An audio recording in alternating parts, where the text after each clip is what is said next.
Hi everyone, Joe Levine here, professional photographer and educator. With all of my images, one of the first things I have to consider is what are the characteristics that make the subject unique? In this wrench, it's not really the face of it, but it's the edges, the contour, and the really fun textures. The size of it meant I needed small light sources, and for me that meant reflected light, actually 6 reflectors. The original source is a single LED, it's pointed up at the ceiling. Now my first reflector grabbing light is a fairly large 25 centimeter, has a blue gel on it, cooling gel, and it's backlighting the subject, creating a nice highlight on top, but also giving me a pool of light that I'm going to use. I have another reflector up above with a warming gel giving me a nice warm highlight.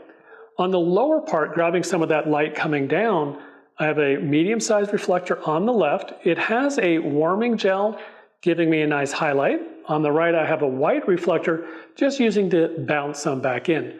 Now, the bottom of this wrench has a lot of really neat texture, so I wanted a reflector with a lot of punch to it, so it's almost mirror-like with a blue gel, and it's just kicking light in from the bottom, creating great texture. I'm going to treat the background in a similar fashion with the reflector, creating a nice beam of light, and we'll fine-tune and see what we have.